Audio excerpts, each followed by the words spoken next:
నమస్తే, welcome to great Andhra. మనతో పాటు ఉన్న సీనియర్ పొలిటికల్ అనలిస్ట్ జిఆర్ మహర్షి గారు. నమస్తే సార్. నమస్తే అమ్మా. సార్, తాడేపల్లిలోని జగన్ గారి నివాసంలో కొందరు ముఖ్య నేతలతో ఓటమికి గల కారణాలపై కొన్ని ఆ, వివరాలు సేకరించడం, లేకపోతే ఆ డిస్కషన్స్ జరుగుతూ ఉన్నాయి. ఆ, అంతర్గత విషయాలు కాబట్టి అవి బయటికి రాకపోయినా అసలు దేని మీద అయి ఉండొచ్చు, ఎలాంటి విషయాలు చర్చకు వచ్చి ఉండొచ్చు?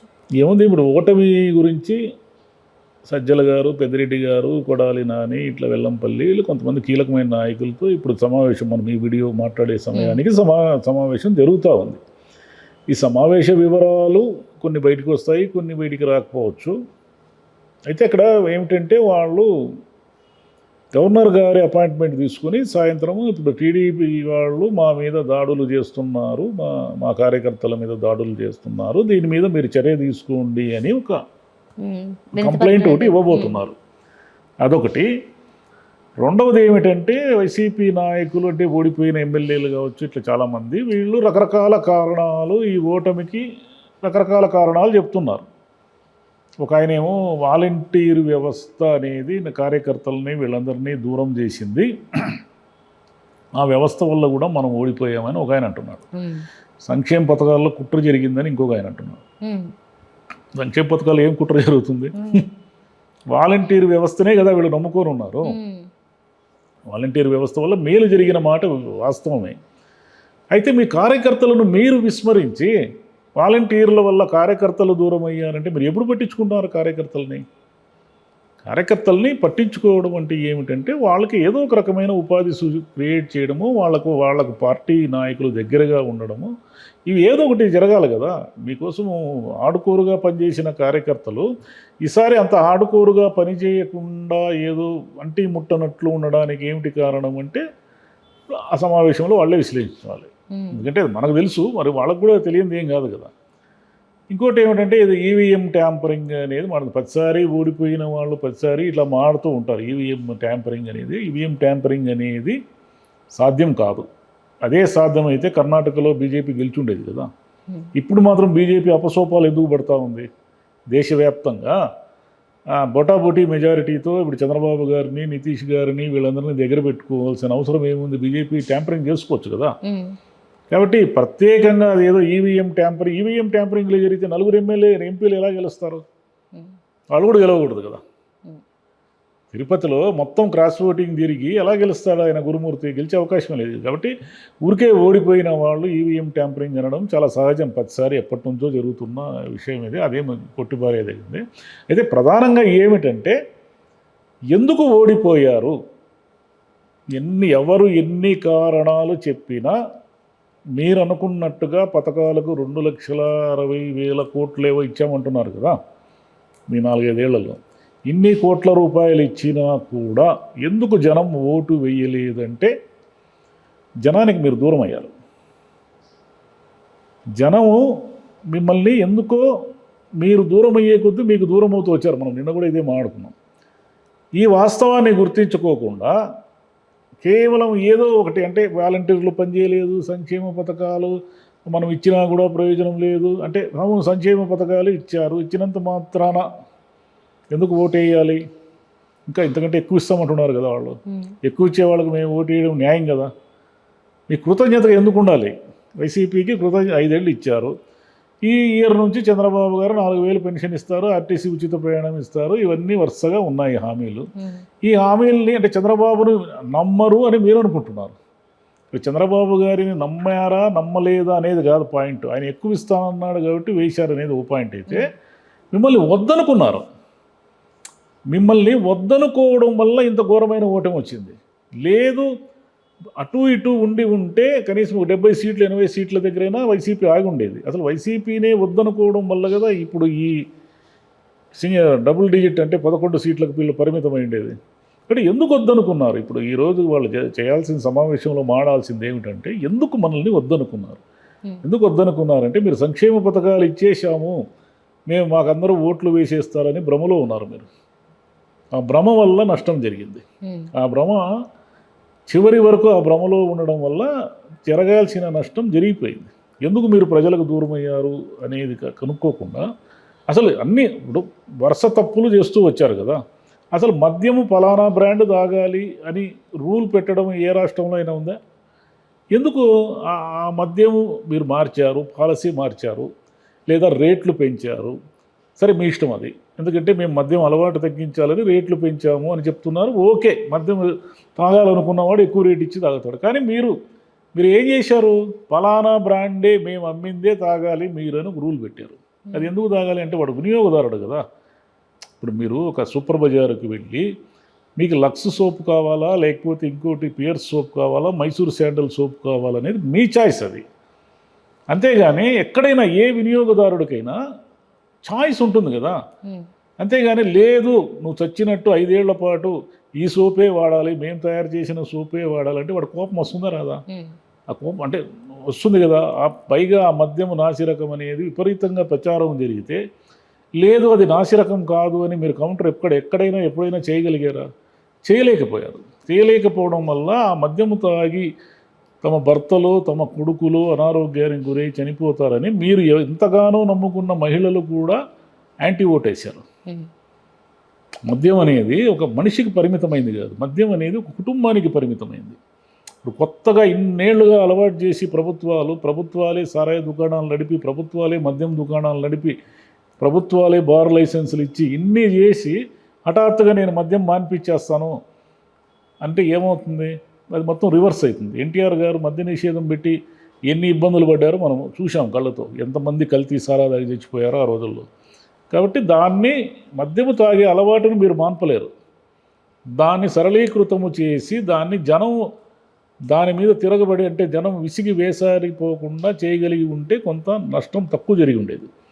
అదొక నష్టం. అంటే మద్యము తాగేవాళ్ళే ఓటు వేస్తారంటే మద్యం ఇంతకుముందు నేను చెప్పినట్టు మద్యం తాగేవాళ్ళు కాదు. మద్యం అనేది ఒక కుటుంబానికి సంబంధించి ఉంటుంది కాబట్టి ఆ కుటుంబ సభ్యులందరికీ సంబంధించింది. అది మీరు 10,000 రూపాయలు ఇచ్చి 20,000 రూపాయలు మద్యం ద్వారా తీసుకుంటున్నారు అనే బాధ ఉంది. కాబట్టి అదొక తప్పు. ఇలా అంటే పార్టీని విస్మరించడము, పార్టీ ఎమ్మెల్యేలు ఏం చేస్తున్నారు, వాళ్ళు వాళ్ళ యాక్టివిటీస్ ఏమి, ఎందుకు వాళ్ళ మీద ఇసుక మైనింగు ఇలాంటి కుంభకోణాలన్నీ విపరీతంగా వాళ్ళ మీద ఆరోపణలు వస్తున్నాయి, ఇవి నిజమా కాదా అని చివరి వరకు తేల్చుకోకుండా చివరిలో అభ్యర్థులందరినీ మార్చేస్తే ఏదో అద్భుతం జరుగుతుంది అనుకోవడం ఇంకో తప్పు. అన్నిటికంటే ముఖ్యంగా ఏమిటంటే తెలుగుదేశం పార్టీని మీరు ఒక్కరోజుకే టీడీపీ వాళ్ళు మమ్మల్ని వేధిస్తున్నారని గవర్నర్కి రిపోర్ట్ ఇస్తున్నారు కదా, అది న్యాయమే. ఎక్కడైనా డెమోక్రసీలో దాన్ని న్యాయమని అంటారు. కానీ ఇన్ని స్థానిక సంస్థల ఎన్నికల్లో ఏకపక్షంగా నామినేషన్లు కూడా వేయకుండా ఎందుకు ఏకగ్రీవాలు అయ్యాయి? ఎక్కడైనా అయ్యిందా ప్రపంచంలో? ఇప్పటివరకు ఆంధ్రప్రదేశ్లో కానీ తెలంగాణలో కానీ స్థానిక సంస్థల ఎన్నికల్లో ప్రభుత్వ అనుకూలత ఉంటే ఉంటుంది, కానీ అన్నీ మొత్తం తాడిపత్రిలో దివాకర్ రెడ్డి వాళ్ళు గట్టిగా పోరాడారు కాబట్టి వాళ్ళు గెలిచారు. కానీ మామూలు అన్ని మున్సిపాలిటీలు, అన్ని కార్పొరేషన్లు, అన్ని పంచాయతీలు ఎలా ఏకగ్రీవం అవుతాయి? మరి అన్నీ ఏకగ్రీవమైనప్పుడు 175 నియోజకవర్గాల పరిధిలో ఉన్న అన్ని స్థానిక సంస్థలు ఏకగ్రీవం మీరు చేసుకోగలిగినప్పుడు మరి ఎందుకు 11 సీట్లకు పరిమితమయ్యారు? దీని రిజల్ట్ అది. మీరు ప్రతిపక్షాన్ని లేకుండా చేయాలని అనుకోవడం వల్ల అసెంబ్లీలోనే ప్రతిపక్షం హోదా లేకుండా చేసేసారు జనం. కానీ ఇప్పుడు టీడీపీ కూడా మళ్ళీ అదే పని చేసే ఆలోచన, అదే పని చేస్తే వాళ్ళకి అదే గతే. టీడీపీ కూడా రేపు పొద్దున స్థానిక సంస్థల ఎన్నికలు కానీ, రేపు కార్పొరేషన్లు కానీ, మున్సిపాలిటీలు కానీ వీళ్ళందరినీ అటు ఇటు మార్చి దాని మీద వీళ్ళు టీడీపీ చైర్మన్లు, టీడీపీ మేయర్లు అందరూ కూర్చోవడం మొదలు పెట్టారు అనుకోండి. వైసీపీ వాళ్ళందరినీ నయానా భయానా లొంగ తీసుకొని లేదా బెదిరించి ఏదో చేశారనుకోండి, మళ్ళీ సేమ్ రిజల్టే. అంటే ఎవరు వాళ్ళ తప్పుల నుంచి ఏమి నేర్చుకోరు. ఇదే జరగబోతుంది. మళ్ళీ మెల్లిగా వైసీపీ అనేది మెల్లిగా పుంజుకుంటూ వస్తుంది. వాళ్ళు చేస్తారు, మేము చేస్తాము అంటున్నారు. అంతే.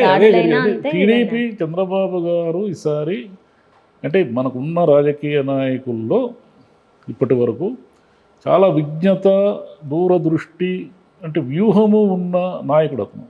ఈసారి ఆయన ఆ తప్పు చేస్తారని ఎవరు అనుకోవడం లేదు. ఎందుకంటే ఆయనకు అర్థమైంది, లాస్ట్ 2014లో జరిగిన తప్పులన్నీ అర్థమైనాయి.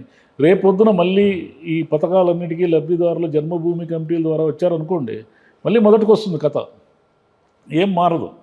అయితే వైసీపీ గురించి మాట్లాడుతున్నాం కాబట్టి వీళ్ళు నేర్చుకోవాల్సింది ఏమిటంటే ఇప్పటికీ వీళ్ళకి పార్టీ బలం ఉంది, ఓడిపోవచ్చు, ఓడిపోయేది ఏముంది. ఇప్పటికీ 38% ఓట్ బ్యాంక్ ఉంది కదా, వీళ్ళందరూ కలిసి కదా 53% వచ్చారు.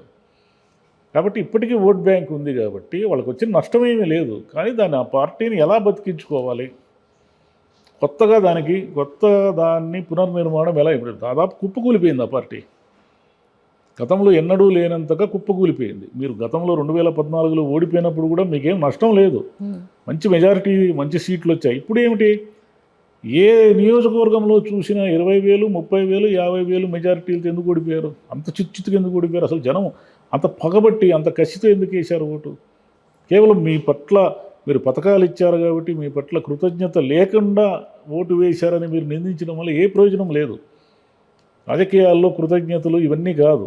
వాళ్ళకి తమకంటూ రక్షించేవాడు, తమ కోసము పనిచేసేవాడు, తమ కష్టాలు తీర్చేవాడు, ఇలా చూసుకుంటారు వాళ్ళు నాయకుడిని. కేవలం నువ్వు బెటన్ నొక్కేసి డబ్బులు ఇచ్చేసినంత మాత్రాన్ని నీ డబ్బు ఏమి ఇవ్వలేదు కదా అని క్వశ్చన్ చేస్తే మీ దగ్గర సమాధానం ఏముంది? 2,60,000 కోట్ల రూపాయలు మీరు ఇచ్చారు నిజమే. అయ్యా మీ డబ్బులు ఏమైనా ఇచ్చారా, మీ సొంత ఆస్తుల్లో నుంచి ఏమైనా ఇచ్చారా అని ప్రజలు అడిగితే మీ దగ్గర సమాధానం లేదు కదా. పైగా ఒకరికి తక్కువ ఇచ్చి ఒకరికి ఎక్కువ ఇస్తే కూడా మళ్ళీ అదొక సమస్య అవుతుంది. సంక్షేమ పథకాలు అనేటివి ప్రభుత్వ పాలసీలు ఒక భాగం, ప్రభుత్వం పట్ల కృతజ్ఞతగా ఉండే భాగం కాదు అది. ప్రభుత్వాలని ఆ సంక్షేమ పథకాలు ఇచ్చిన వాటినే మళ్ళీ గెలిపించాలని రూల్ ఏమి లేదు. కాబట్టి చంద్రబాబు గారు ఎక్కువ సంక్షేమం ఇస్తానన్న, ఆయన ఇస్తారో లేదు ఇంకా టైం ఉంది కదా. ఇప్పుడే మనం ఎందుకు ముందే చంద్రబాబు ఎలాగో ఇవ్వలేడు అని అనడం ఎందుకు? ఎలా ఇస్తాడో చూద్దాం. డబ్బులు ఎక్కడి నుంచి తెస్తారు, సంపద ఎలా సృష్టిస్తారు, ఆ పథకాలన్నీ వస్తాయా, 25 లక్షల ఉద్యోగాలు ఇస్తారా, ఇవన్నీ వీటి మీద ప్రజా సమస్యల మీద పోరాడండి, రండి రేపు రోడ్డు మీదకి. మీరు రోడ్డు మీదకి రాకుండా ప్యాలెస్ల్లో కూర్చొని ప్రజా సమస్యల గురించి మాట్లాడుకోకుండా ప్రభుత్వంలో ఉన్నంతకాలం బటన్లు నొక్కడం వల్ల పెరిగిన నష్టం మీ కళ్ళ ముందే ఉంది. మీరు రేపు మీకు అసెంబ్లీలో ప్రతిపక్ష హోదా లేకపోవచ్చు, కానీ మీరు ప్రజా సమస్యల మీద మాట్లాడతానంటే ఎవరు వద్దంటారు? రేపు వచ్చి మాట్లాడండి.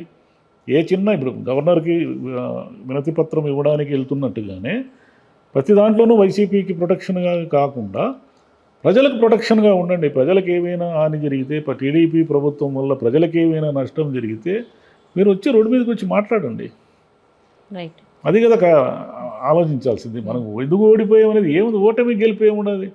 ఎవరైనా ఓడిపోతారు. మహామహులు ఎన్టీ రామారావు గారే ఓడిపోయారు, ఇందిరాగాంధీ గారే ఓడిపోయారు, ఎవరు ఓడిపోలేదు చరిత్రలో. కాబట్టి ఓటమి గెలుపు అనేది కానీ కదా. ఓడిపోయాను అని చంద్రబాబు గారు ఇంట్లో కూర్చుని ఉంటే 2019లో 23 సీట్లు ఇంత పరాభవం ఇచ్చారని ఇంట్లో కూర్చుని ఉంటే ఈరోజు మళ్ళీ ఆయనకు ఈ ముఖ్యమంత్రి పదవి వచ్చి ఉండేది కాదు కదా. కాబట్టి ఆ వయసులో ఆయన పోరాడి ఎండల్లో ఊరూరు తిరిగి ఉపన్యాసాలు ఇచ్చి ఆయన స్పిరిట్ ఉందే. చంద్రబాబు గారి మీకు విధానాలు నచ్చకపోవచ్చు, పాలసీలు నచ్చకపోవచ్చు, ఆయన రాజకీయాలు నచ్చకపోవచ్చు, కానీ ఒక వయసు మీద పడుతున్న ఒక యుద్ధము చేసే స్పిరిట్ ఉందే, దాన్ని ఎవరైనా మెచ్చుకోవాల్సిందే కదా. దాన్ని ఎలా విస్మరిస్తారు మీరు? 70 ఏళ్ల పైబడిన వయసులో కూడా ఆయన ఎలా పోరాడారు? మరి మీకేమి, మీ అందరూ యంగ్స్టర్సే కదా, మీరు పోరాడి మళ్ళీ పార్టీని నిలబెట్టుకోండి. ఊరికే నీ వల్ల పార్టీ పోయింది, నా వల్ల పార్టీ పోయింది, కోటరీ వల్ల పార్టీ పోయింది, కోటరీ వల్ల పార్టీ పోతే మీరు ఎందుకు ఆ రోజే ప్రెస్ మీట్ పెట్టి చెప్పలేదు? ఇప్పుడు ఓడిపోయినాక ఎందుకు ప్రెస్ మీట్ పెట్టేది? మీరు ఆ రోజు ఎమ్మెల్యేగా ఉన్నారు కదా, జక్కంపూడి, మీరు ఎమ్మెల్యేగా ఉన్నప్పుడు ఆ రోజే రోడ్డు మీదకి వచ్చి అయ్యా ఇది ఇట్లా జరుగుతుంది, ఇలా కోటమిరెడ్డి శ్రీధర్ రెడ్డి, రామనారాయణ రెడ్డి వచ్చినట్లు మాట్లాడాల్సి ఉంటారు. మీరు ఎందుకు మాట్లాడలేదు? భయం మీకు ఆ రోజు మాట్లాడేదని. ఇప్పుడు ఓడిపోయినాక ఎవరైనా మాడతారు. అంతా అయిపోయిన తర్వాత ఓటమికి విశ్లేషించేది ఏమున్నది? మనం విశ్లేషించినట్టుగానే ఎవరైనా టీ కొట్ల దగ్గర టీ తాగేవాళ్ళు కూడా విశ్లేషిస్తారు. అయ్యా జగన్ ఎందుకయ్యా ఓడిపోయాడు అని ఒక 2 కప్పులు టీ తాగి గంట సేపు మాడతారు ఎవరైనా. దానివల్ల ఏ ప్రయోజనం లేదు. ఇప్పుడు వీళ్ళు చేయాల్సింది ఏమిటంటే ప్రజా సమస్యలు, రేపు ప్రజలు వాళ్ళకి ఇచ్చే పథకాలు, వాళ్ళు ఇచ్చిన హామీలు అవన్నీ న్యాయంగా అమలు జరిగేటట్టు వీళ్ళు, జనం ఏముంది కొంతకాలానికి మీ మీద కోపాన్ని మర్చిపోతారు వాళ్ళు. జనానికి కోపం ఎప్పుడు, గతం పెద్దగా గుర్తుండదు జనానికి. గతమే గుర్తుంటే చంద్రబాబు గారిని ఈరోజు ఇంత బంపర్ మెజారిటీతో ఎందుకు గెలిపిస్తారు? లోకేష్ గారిని ఓడించారు కదా మంగళగిరిలో, మళ్ళీ 90,000 మెజారిటీతో ఎందుకు గెలిపించారు? పవన్ కళ్యాణ్ గారిని మొత్తం ఏమీ లేకుండా చేశారు కదా. ఆయన మరి మొత్తం ఆయన పోటీ చేసిన 10 సీట్లు ఎందుకు గెలిపించారు, ఎంపీ సీట్లతో సహా? కాబట్టి జనము కోపము కానీ, జనము ప్రేమ కానీ మీరు పనిచేసే విధానాన్ని అనుసరించి ఉంటుంది.